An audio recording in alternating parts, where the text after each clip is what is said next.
भिवंडी रज़ा academy ने ली अपने उलमाओं की मीटिंग। शहर के सियासी माहौल में कुछ ने किया एतराज़, कुछ ने किया AIMIM का समर्थन। दोस्तों, आने वाले लोकसभा चुनाव को लेकर शहर में सियासी माहौल सा बना है। हर तरफ बस इलेक्शन की बातें चल रही है। इसी बीच भिवंडी की रज़ा एकेडमी के सदर शकील रज़ा ने अपने उलमा मेंबरान की एक मीटिंग बारादरी होटल में ली। शकील रज़ा ने इस मीटिंग में AIMIM के भिवंडी सदर शादाब उस्मानी और लोकसभा के उम्मीदवार अकरम खान को भी बुलाया था और अपना सपोर्ट जाहिर किया। लेकिन कुछ मौलाना और उलमाओं ने इस बात का एतराज़ किया और कहा कि हम तो अक्सरियत के साथ जाना चाहेंगे। इसी बीच AIMIM के कारगुजारी सदर शादाब उस्मानी ने अपनी बातें रखी और अंत में ज़्यादातर लोगों ने AIMIM का सपोर्ट किया। अस्सलाम वालेकुम। सभी आलमी दिन की इजाज़त होगी तो मैं बोलता हूँ, अगर आप लोग की इजाज़त है तो 2 वक्त बोलता हूँ। जज़ाकल्लाह। सबसे पहले इंतज़ामिया का शुक्रिया अदा करता हूँ कि हमारे शहर के आलिम दीन को हालात हाज़रा पर बात करने का मौका दिया। मेरे प्यारे आलिम दीन, अस्सलाम वालेकुम रहमतुल्लाहि व बरकातुहू। मौजूदा हालात हमारे सामने, और ये पहला मौका नहीं है। मुल्क की आज़ादी के बाद ये मौका 75 साल में कई बार आया और कई बार इसी तरह का मौजू बनाकर हम मजलूम मुसलमानों को बहकाया जाता रहा है। मेरा ये मानना है कि हम सभी के प्यारे रसूल पैगंबर मोहम्मद सल्लल्लाहु अलैहि वसल्लम का कौल था कि वो कौम कभी तरक्की नहीं कर सकती जो कभी जद्दोजहद और जस्तजू नहीं करना चाहती। हमारे बीच में नाअहली पैदा करने के लिए सियासी लिहाज से हमेशा एक बात कही जाती रही कि एक बड़ा आदमी, ये पैसे वाला आदमी, ये बड़ी पॉलिटिकल पार्टी ही चुनाव जीत सकती है। और दर हकीकत ये है कि हम मुसलमानों में कोई बड़ा लीडर या बड़ा पैसे वाला या बड़ी पॉलिटिकल पार्टी में बड़ा प्लेटफॉर्म पे कोई नहीं बन पाता। तो ये कहीं ना कहीं RSS की साजिश है जो पिछले 75 सालों से हमारे बीच में आ रही है। और यही वजह है कि हमारा कोई लीडर बनता है तो ऐसी पॉलिटिकल पार्टी से बनता है जो हमारी नुमाइंदगी नहीं करता है। वो चमचगिरी चापलूसी करने के माध्यम से उन नामनेहाद सेकुलर पॉलिटिकल प्लेटफॉर्म पे अपनी छाप बना लेता है जो उसे टिकट देती है, और चुनकर आने के बाद जब हमारी शरीयत पे हमला होता है, जब हमारे आलिम दीन की दाढ़ी पकड़कर मॉब लिंचिंग होती है, जब हमारी बच्चों को बुर्के पे पाबंदी पर दखल दी जाती है, तब वो खामोश रहता है। तो सबसे बड़ी बात यह है कि ये देश की जो पंचायत है, ये जो जमहूरी हक है, हमें जो दस्तूरी हक हमारे मुल्क के संविधान ने हमें दिया है, हमने दानिशमंदाना तौर पर उसका इस्तेमाल करना चाहिए। लेकिन ये दानिशमंदाना तौर जो है उसको तरीका हमें बदलने की जरूरत है। ये सब एक तरफ जा रहे हैं, फिजा एक तरफ है, वही जीत सकता है, उसे जिता दो। तो हवा के विपरीत दिशा में चलने वाले का नाम क्या है? मुसलमान है। हम तो हवा के साथ ही चलते आए 75 साल। जो जीत रहा है उसको जिता दो। इसमें से बैठे हुए कोई भी मेरे बुजुर्ग या मेरे नौजवान ये बता सकते हैं कि कोई एक ऐसा छोटा इलेक्शन या बड़ा इलेक्शन गुजरा हो जब हमने ये बात नहीं की हो कि आखिरी तक इंतजार करेंगे, जो जीत सकता है उसको जिता दो। तो हमने कहीं ना कहीं उन RSS की बातों पर अमल करते करते आए हैं। हम सभी का ये यकीन है कि अल्लाह सुब्हानहू व तआला ने हमें पैदा किया, हमारे फौज उसी के हाथ में, रिस्क देने वाला, हिफाजत करने वाला वही है। तो ये क्यों हमारे बीच में पैदा किया जाता है कि बस हमारे फौज का वक्त वापस बीजेपी आ जाए? ये हमें इलेक्शन के दौर में दानिशमंदाना तौर पर वो ताकतें जो हमारे बीच में इस बात को पैदा करती हैं कि बड़ा आदमी जीत सकता है, पैसे वाला आदमी जीत सकता है, तो वो कामयाब हो जाता है। ये बाला मामा क्या भारतीय जनता पार्टी से टिकट नहीं मांग रहे थे? आप अखबार पढ़ते हैं। बाला मामा जिस पार्टी से टिकट लड़ रहे हैं वो राष्ट्रवादी कांग्रेस पार्टी। क्या क्वार्टर गेट साड़ियां याद नहीं है आपको? क्या उनकी पार्टी का गृह मंत्री गोली नहीं चलवाया था हमारे नौजवानों पर? क्या शरद पवार पिछले 10 साल में 2 बार बीजेपी को सपोर्ट नहीं किए? क्या अखबार आप लोग पढ़ते नहीं? 2019 में बिना शर्त के शरद पवार ने बीजेपी को सपोर्ट किया। 2023 में पिछले साल नागालैंड में सरकार में शामिल हुआ वो शरद पवार जिसका भतीजा अभी बीजेपी के साथ में है। तो इस शरद पवार का किरदार। किरदार आपको मालूम है। यहाँ बैठे हुए मेरे बुजुर्ग इस बात से इनकार कर सकते हैं क्या? 2019 में बिना शर्त के शरद पवार ने बीजेपी को सपोर्ट किया। 2023 में पिछले साल नागालैंड में सरकार में शामिल हुआ वो शरद पवार जिसका भतीजा अभी बीजेपी के साथ में, तो इस शरद पवार का किरदार आपको मालूम है। यहाँ बैठे हुए मेरे बुजुर्ग इस बात से इनकार कर सकते हैं क्या? तो मेरा ऐसा मानना है, मेरे आलिम दीन, मेरे मोहतरम, आपका बहुत बड़ा सियासत में किरदार है, आपको आगे आना चाहिए। आप वोट दे ना दें, यह आपका फैसला है, यह आपका हक है, लेकिन सियासत में आपको हिस्सा लेना चाहिए। यहां बहुत से आलिम दीन बोल रहे नहीं थे, लेकिन इस बात का उन्हें एहसास है कि क्या गलत क्या सही। क्या हमेशा ही ये सोच के साथ हम पैसे वाला बड़ा आदमी, क्या रिस्क अल्लाह के सिवा और कोई दे सकता है? क्या हिफाजत देने वाला कोई और हो सकता है? नहीं हो सकता। दस्तूरी हक है, 22 लाख वोटर्स के बीच में आपको एक वोट डालने का हक है, और आपकी चॉइस उस मशीन में बंद होगी। दस्तूर ने नोटा भी आपको दिया है, दस्तूर ने आपको 300 वोट पाने वाले को भी हक दिया है कि 300 वोट पाने वाला भी मेरा नुमाइंदा हो सकता है, 3000 वाला भी आपका नुमाइंदा हो सकता है, 30,000 वाला भी नुमाइंदा हो सकता है, 3 लाख वाला भी आपका नुमाइंदा हो सकता है। लेकिन ये आपके बीच में एक बात डाल दी जाती है कि नहीं, फलाना ही जीत सकता है। तो जिसके बारे में इतनी तारीफें हो रही हैं, ऐसे नीलेश सांवरे या बाला मामा, क्या बीजेपी से टिकट नहीं मांग रहे थे? बीजेपी से टिकट मांगते तो आप नफरत करते, सेकुलर ताकत से टिकट मांग ले तो आप मोहब्बत करेंगे। क्यों? टिकट मिलने तक शिवसेना पार्टी जो बीजेपी के साथ है उसके साथ थे। तो ये जो बातें हैं ये हमें समझने की जरूरत है। चुनाव आज नहीं, 20 तारीख को हमें इस बात पर बार बार तबसरा करना होगा। 20 तारीख तक सारे इल्मी दिन से, सारे मस्जिद में पढ़ने वाले नमाजी,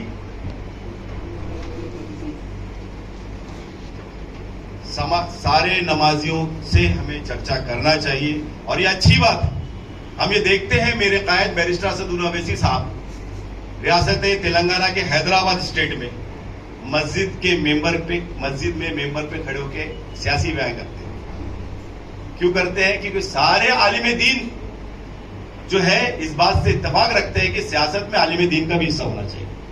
और एक तरफा जो फैसला होता आया है 1958 से लेके अभी तक मजलिस-ए-इत्तेहादुल मुस्लिमीन कभी हारी नहीं है। और जो भी स्टेट में सेकुलर ताकत सरकार में आती है, मजलिस-ए-इत्तेहादुल मुस्लिमीन अपनी बात मनवा के ले लेती है। आप सारे अखबार पढ़ते हैं, अभी देखिए इतने कॉलेजेस, इतने हॉस्पिटल, इतने बच्चों के आला तालीम से लेके निजाम जो बनाया गया, वो कैसे बनाया गया? सियासी तौर पर आप लोगों की मदद से बनाया गया। तो आप लोगों की मदद से इत्तेहाद के नारे के नीचे अगर हम आते हैं तो अपना नुमाइंदा चुनकर आएगा, ना सिर्फ चुनकर आएगा बल्कि आप उसका गिरबान पकड़कर अपनी बात करने का हक हासिल कर सकते हो।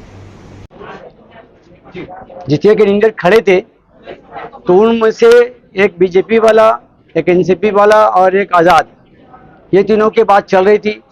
और मैंने फ़ोन भी किए उन लोगों को खुद से कि आप आइए, हम उसको बताइए कि भाई आप क्या करेंगे जीत जाएंगे तो ये तो उसके पार्टी के वालों ने उसको आने नहीं दिया, बालिया मामा को। जबकि बालिया मामा का मेरा खुद से ताल्लुका बड़ा अच्छा है, मगर वो मेरा फ़ोन भी नहीं उठा रहे हो। फिर उसके भाई ने फ़ोन लगाया कि हम कल आ रहे हैं, अभी तक कहीं बोला गया, वो नहीं आया। और सामने साहब को 2-3 दिन तक बुलाता रहा मैं, उनके फरिया हबीब भाई कोई है, वो आया, भी कोई और आया।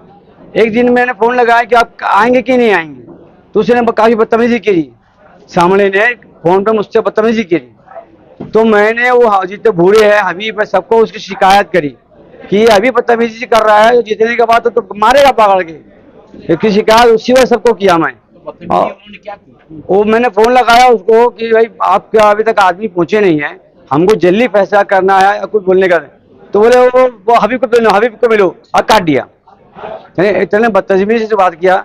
अब अपन तो इसलिए बुला रहे थे कि सबकी बात सुने फिर ऐलान करें, ताकि ऐसा लगे ही नहीं। अभी उन्होंने कहा कि बीजेपी वाले पैसा ले लिए, तो वो कोई होंगे, ऐसा होता होगा, मैं सुन भी रहा हूँ। मगर अल्लाह का फजल करम है कि 35 साल हो गए, कोई बोल सकता नहीं कि मैं किसी से पैसा ले आऊँगा। कोई 1 रुपया ले आऊँगा, सुल्तान पूछता कुछ, कोई बोल सकता है क्या? नहीं बोल सकता है। तो मजबूरन कल आज सुबह तक का बालिया मामा को फ़ोन लगाता रहा मैं। पहले एनसीपी के प्रेसिडेंट थे जमाल भाई का भी अभी फ़ोन आया है कि बालिया मामा को लेकर कहीं खड़ा है वो। तो अब ऐलान करने के बाद अब वो लेकर खड़ा है। तो ऐलान इसी बिना पे किया गया कि ये तीनों हमको बीजेपी से सवाल ही नहीं पैदा होता है। और हम तो चाह रहे हैं कि बीजेपी बुरी तरह हारे, यहाँ भी हारे, वहाँ भी हारे। बीजेपी का पैसा क्या कुछ भी देखना वो आ रहा नहीं अपने को। वो अलग बात है कि लोग शक करे, बात करें। हमारा अपना जो रवैया होता है, हम लड़ के बात करते हैं। पुलिस से भी ऐसी करती है, आवाम से भी यही करती है। हम पे लोग एतमाद करते हैं कि रजा एकेडमी का कुछ तो सोच के का फैसला हुआ होगा। तो बहुत सोचने के बाद आज शाम तक का मैं इन लोगों को नहीं इन्वाइट किया था। तो शाम में फिर फोन लगाया सबको, कोई जवाब नहीं दिया। तो फिर मैं इनको कहा कि हमारी मीटिंग में आप आइए, हम वहाँ पर लोगों से मशवरा करके ऐलान करेंगे। इसीलिए कि कुछ लोग जो है सुबह से व्हाट्सएप पे एक मजमून चला रहे हैं उर्दू में, और उस वो मजमून बहुत डेंजर है। सुबह से चल रहा है वो मजमून, और वो मजमून भेजा गया है सऊदी से। तो वो मजमून देख के ऐसा लगा कि आपस में लड़ जाएंगे सुन्नी भाभी। वो मजमून पढ़ लोगे आप तो ऐसा लगेगा कि तो आदमी हम हाथ बैठे लड़ा रहे हैं। तो फिर मैंने कहा तुम जरूर आना। और मजमून चलने के बाद मैंने इनको कहा कि अब तुम जरूर आना। लेकिन रजा एकेडमी की जो है वो जो मजहबी इख्तलाफ है सुन्नी भाभी का, वो अपनी का है, मगर कौम मिल्लत के लिए हम कहीं ना कहीं एक जमा होते हैं। तो अब मैं सादाब भाई, ये अकरम भाई की हिमायत का ऐलान कर दिया, और इंशाअल्लाह ताला कोशिश करेंगे, बाकी अल्लाह मालिक। कैंडिडेट से करने वाले थे, जिन लोगों को आपको फोन किया, जिन लोगों को आपने किया, कौन सी ऐसी बात थी जो आप उनके सामने रखने वाले थे? अरे उनके सामने रखने के लिए बहुत सी बात थी। सबसे पहले कि वो अपने जो है उलमा कराम जो जेल में बेहद कसूर वो है, और दूसरी बात यह है कि भिवंडी के 5 लोग जो है अभी तक जेल में है, मोइन वगैरह सब वो थी। फिर उसके बाद हॉस्पिटल था कि अपना हॉस्पिटल जो है वो जैसे जे है, साइन है, वैसा क्यों नहीं हो सकता है। रईस भाई भी आए, बहुत अच्छा काम कर रहे हैं, मगर वो भी 5 साल में उसको बना नहीं पाए, तो किससे शिकायत करने का। और क्या न्यायपालिका पर, क्या आपकी न्यायपालिका पर भरोसा नहीं है? क्योंकि ये मैटर अब जुडिशली में जा चुका है, तो यानी इस पर कोई टिप्पणी करना ये तो सीधे तौर पर न्यायपालिका का अवमानना करना है। नहीं ठीक है, वो उसको तो ऐसी जो है बहुत सी इनको SIT बना दी है, ये हो गया वो हो गया, कोर्ट में फैसला हो गया। आज जो है 50 साल हो गया भिवंडी को, अभी तक हॉस्पिटल बन नहीं पाया। न्यायपालिका क्या कर रोक के रखी है, इसलिए कि बात आपने कही मौलाना जो 5 लोग और जेल में है, जो 5 लोग और जेल में है, ये तो कोर्ट में मैटर है ना। नहीं, कोर्ट में मैं टिप्पणी करना क्या ये नहीं, हम तो अपने आदमी को बोलेंगे ना बेकसूर है। चुने हुए जनप्रतिनिधि चाहते हैं कि वो बारी इसका सेटलमेंट करवा। नहीं, ये बात नहीं चाहते हम। वो लोगों को वकील मुहैया नहीं है, वो लोगों को अंदर कोई तकलीफ है, तो वो तो कम से कम आप तो कर सही करो, या नहीं होता है तो फास्ट ट्रैक पे चला के केस खत्म करो। ये तो तरीका होगा, या फास्ट ट्रैक पे चलाओ, अब केस लगता है तो केस खत्म करो। जब आप चुनाव में खड़े थे महानगर पालिका के, तो आपको कितना वोट मिला था? 1400 मिला था, कहीं फॉर्म भरा था मैं। क्या निशान था? कंगई ना कोई रैली, ना कोई भाषण, ना कुछ नहीं, खाली फॉर्म भर के बैठ गया था। 1400 लोग वोट दे दिए थे सिंगल। किसका मीटिंग में नहीं, अच्छा हुआ, मुझको बड़ा अच्छा लगा, इसलिए कि पहली बार तो अपने उलमा जमा हुए, अब बहुत अच्छा लगा, मगर अंदाज गलत था। नहीं, यहाँ पे कैसा हो रहा है कि आप ही के लोग जो बोल रहे हैं कि मुसलमान को वोट देना चाहिए, और आप ही के लोग बोल रहे हैं कि जो जीत रहा है उसको जिताना चाहिए। हाँ। तो वोट खराब करना नहीं करना, इस पर आप क्या करें? नहीं देखिए, हो तो तुम बालिया मामा को भी देखो, कभी हार गया तो खराब हो गए, ये यकीन है क्या कि तो कभी ना, आपको यकीन नहीं है ना, तो MIM पे कैसे यकीन कर लें? तो हम यहाँ यकीन नहीं करके दे रहे। हम यहाँ पर वोट इसलिए दे रहे कि हम जो है आप किसी को कोई वोट देने के लायक नहीं है। हमारी आप पहुंच गए नोटा पे, तो नोटा से बेहतर मुसलमान। तो फिर आप क्यों फोन कर रहे थे सब लोगों को, जब आपको यही करना था? हाँ, तो वो आते बात करते ताकि मैं कौम को बोलता कि भाई फला आदमी ने ये जिम्मेदारी ली है। समझ मैं बोलता तो कि फला आदमी ने ये जिम्मेदारी ली है, हम वोट दे सकते हैं। एक बात आपने मन से कही थी कि देखो अगर भले ही MIM हार जाए लेकिन उन्हीं को वोट दो, तो कहीं ना कहीं ये वोट काटने की ही बात होगी। नहीं, ये तो मेरे जहन में नहीं था, मगर अभी जैसे वो मेरे से पहले जो उन्होंने कहा था कि पूरी लहर चल रही है किसी की, तो उसी को वोट दिया जाए, तो मैंने कहा कि लहर के देख के नहीं करो, सोच समझ के आप वोट दो।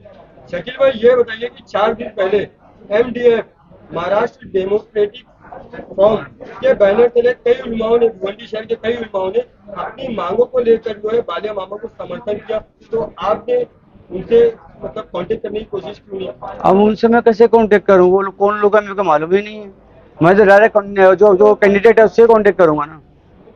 अब उसको उनको अपना हक लगा, उनको लगा वो आदमी है तो लगा दिए। अगर इस बीच अगर बालिया मामा या और कोई दूसरा कैंडिडेट आकर ये बोलता है कि हम तमाम आपकी बातें मान लेंगे, हाँ। जो लोग जेल में उनको छुड़वाएंगे भी, जो आपकी जुडिशियल मतलब जो भी प्रॉब्लम है उसको सॉल्व करेंगे, तो आप क्या उनका समर्थन करेंगे? नहीं, फिर मीटिंग लूंगा, फिर मीटिंग लूंगा और बताऊंगा देखो ये आदमी ये बोल रहा है और ये आदमी जितने के बाद कर सकता है कि नहीं। तो ये मीटिंग लेने से पहले आपने क्यों नहीं डिसीजन लिया? अरे वो लोग आए नहीं, मैं तो बता रहा हूँ, ये बोल रहे ये कि मीटिंग लेने से पहले आप एमआईएम को समर्थन दें? नहीं नहीं, इन्होंने बताया कभी आएंगे बोलेंगे कि सब शर्तें मंजूर है, तो मैं बता रहा तो इनका समर्थन वापस? नहीं नहीं, वो आने दो तो पहले नहीं तो जो भी होगा आपके सामने होगा। ठीक है। Audio Jungle.